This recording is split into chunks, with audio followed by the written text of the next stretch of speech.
بسم اللہ الرحمن الرحیم۔ السلام علیکم ورحمۃ اللہ وبرکاتہ۔ میں ہوں سفینہ خان، آپ دیکھ رہے ہیں اپنا پسندیدہ چینل خوشبو پی کے۔ اب آپ دیکھ پائیں گے حویلی کا اسرار کے دیکھ تو چلے بلا تخیر آج کے دیکھ کے شروع کرتے ہیں۔ دولت حاصل کرنے کی پیشکش۔ کیا آپ کروڑوں روپے کی دولت حاصل کرنا چاہتے ہیں؟ کروڑوں روپے کی دولت، یہ تم کیا کہہ رہے ہو؟ شیخ محمد منیر نے حیرت زدہ انداز میں کہا۔ بالکل ٹھیک کہہ رہا ہوں، اس حویلی میں ایک جگہ کروڑوں روپے کا خزانہ موجود ہے۔ اس جگہ سے سوائے میرے کوئی واقف نہیں۔ میرے باپ نے مرتے وقت اس جگہ کے بارے میں مجھے بتا دیا تھا، لہٰذا میں اس سلسلے میں حاضر ہوں۔ اگر آپ چاہیں تو ہم مل کر اس دولت کو حاصل کر لیں اور اسے آپس میں تقسیم کر لیں۔ اگر آپ نے منظور نہ کیا تو میں خاموشی سے واپس چلا جاؤں گا اور پھر کوئی بھی اس دولت کو حاصل نہ کر سکے گا۔ اگر یہ بات ہے تو بھلا مجھے کیا اعتراض ہو سکتا ہے؟ میں تیار ہوں۔ ابھی یہ بات چیت ہو رہی تھی کہ خنجر لالا کی کمر میں آ کر لگا۔ خنجر دروازے میں سے آیا تھا۔ لالا گر کر تڑپنے لگا۔ شیخ محمد منیر گھبرا گئے۔ انہوں نے خنجر پکڑ کر لالا کی کمر سے کھینچ لیا، لیکن لالا نے اس وقت دم توڑ دیا۔ شیخ منیر سکتے میں آ گئے۔ اب خنجر پر ان کی انگلیوں کے نشانات آ گئے تھے، لہٰذا انہوں نے فوری طور پر حویلی سے رخصت ہونے کا پروگرام بنا لیا۔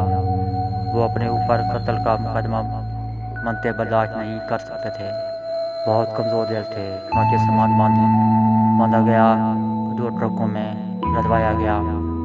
شیخ منیر نے خود کو ایک ٹرک میں بند کر لیا، ہوا کے لیے اس میں سوراخ کر لیے۔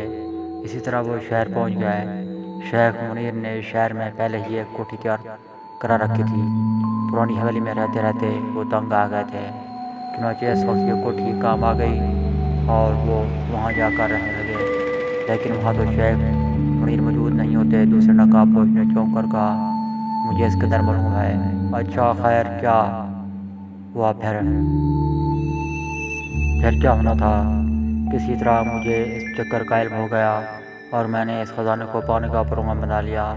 اس حویلی کے چکر کاٹنے لگا، چابیوں کا ایک گچھا بنوایا اور پھر پیپ کے ذریعے اندر پہنچ کر تلاش شروع کر دی۔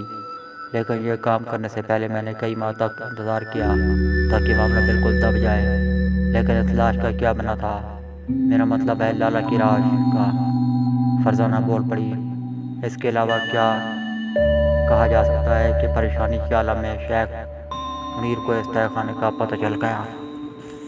انہوں نے تہہ خانے میں میرا کھودا اور لاش کو دفن کر دیا، پھر تہہ خانہ بند کیا، کمرے کے دروازے کو تالا لگایا اور بیوی بچے اور ملازم کے ساتھ شہر پہنچ گیا۔ انہوں نے سوچا ہوگا کہ کافی عرصہ گزرنے پر خزانہ حاصل کر لیں گے، لیکن اس سے پہلے مجھے اس خزانے کی سنگن لگ گئی۔ لیکن کسی طرح سنگن لگ گئی۔ دوسرا نقاب پوش بولا، بس لگ گئی کس طرح؟ اس نے گول مول جواب دیا، نہیں دوست، تمہیں ساری بات بالکل سچ سچ بتانا ہوگی۔ دوسرے نقاب پوش نے سرد آواز میں کہا، کیا مطلب؟ آخر تمہیں سارے معاملے کا پتہ کس طرح لگ گیا؟ تم کون ہو؟ اچھا تو سنو، میں لالا کا دوست ہوں۔ اس نے مجھے اس خزانے کا ذکر کر دیا تھا اور تم اس کا تعاقب کرتے ہوئے یہاں تک پہنچ گئے۔ پھر جب لالا شیخ منیر سے ملاقات کرنے حویلی میں داخل ہوا تو تم بھی کسی طرح داخل ہو گئے، اور جب لالا شیخ منیر کو خزانے کے بارے میں بتا رہا تھا تم نے خنجر اس کی کمر پر کھینچ مارا۔ کیوں، یہی بات ہے نا دوست؟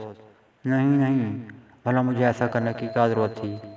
اس نے بکھلا کر کہا، خزانہ حاصل کرنے کی ضرورت کوئی معمولی ضرورت تو نہیں ہوتی۔ تم نے سوچا ہوگا شیخ منیر لالا کے قتل کے جرم میں گرفتار ہو جائیں گے اور ان کے بعد تم آسانی سے خزانہ حاصل کر لو گے، لیکن شیخ منیر نے مقدمے میں الجھنے کی بجائے فرار ہونا پسند کیا۔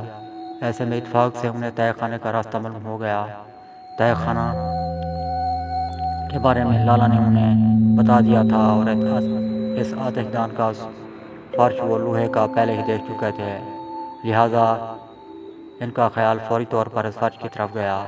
اسی طرح وہ تہہ خانے دریافت کرنے میں کامیاب ہو گئے۔ انہوں نے اس وقت تہہ خانے کی طرف آنکھ اٹھا کر بھی نہ دیکھا، کیونکہ اس وقت تو انہیں لاش کی پڑی تھی۔ انہوں نے اپنے ملازم کے ذریعے لاش دفن کی، خود کو ٹرک میں بند کیا اور شہر پہنچ گئے، اور کچھ ماہ گزرنے پر تم حرکت میں آ گئے، گویا تم ہی لالا کے قاتل ہو۔ میں غلط تو نہیں کہہ رہا؟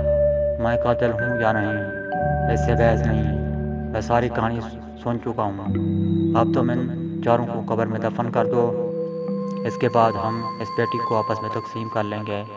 پہلے نکاح پوچھنے کا، لیکن اس کام سے پہلے میں یہ اطمینان کرنا چاہتا ہوں کہ کہیں اس قبر میں شیخ محمد منیر تو دفن نہیں۔ سامعین معظم، آج آپ نے نئی قسمت فرمائی، کل پھر حاضر ہوں گا ایک اور قسط کے ساتھ۔ تب تک کے لیے مجھے اجازت، اللہ حافظ۔ پاکستان زندہ باد۔